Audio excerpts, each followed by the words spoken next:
இப்ப நான் உழைப்பில் இருந்து வெளியேறினவன இப்ப வட இந்தியன் தேவை இருக்கு, அதை குறை சொல்ல முடியாது. இப்ப வர்றான், ஏன்னா நீ உழைக்கிற திறனை இழக்கிற. காரணம் டாஸ்மாக். நீ என்ன செய்வாய்? வந்தோன்னு முடிவேன். நீ எப்படி சீமான் செய்வ? இந்த வர 100 நாள் வேலை திட்டம் அப்படியே வச்சுக்கிறோம். அன்னை ஒரு அரசு அலுவலகத்தை போடுவேன். இப்ப எங்க அப்பா வர்றாரு தென்னை மரத்துல, ஏப்பா இந்த மட்டையை கழிச்சு விடணும், தேங்காய் வெட்டணும், எனக்கு 25 பேர் தேவை. அவர் எழுதி வச்சுட்டு போயிடணும், எனக்கு பதிவு பண்ணணும். என்னால இங்க அரசு வேலையில் இருப்பான் 25 பேரு. இப்ப விவசாயத்துக்கு 25 பேர் நடவுக்கு தேவையா? அறுப்புக்கு வேணுமா? வாழை வெட்டணுமா? கரும்பு வெட்டணுமா? பதிவு பண்ணணும்.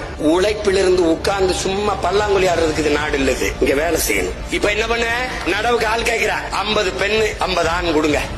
100 பேர் அனுப்பிட்டேன். ஒரு பணத்தை கட்டிட்டாப்ல. இவன் 300 ரூபா கொடுக்கறான். 100 நாள்ல முதலாளி 500 ரூபா கொடுத்தாரா? 800 ரூபாயை கொண்டுகிட்டு வீட்டுக்கு போ. இப்போ 800 ரூபா உழைப்பு, அவன் உடல் ஆற்றல் உழைப்பில் ஈடுபடுத்தப்பட்டுருச்சு. வேலை உற்பத்தி பெருகிருச்சு. காசு 500ல 800 ஆயிருச்சு. வறுமை ஒழியுது. உனக்கு புரியுதுன்னு நினைக்கிறேன். இதாண்டா தலைவன் செய்யற வேலை.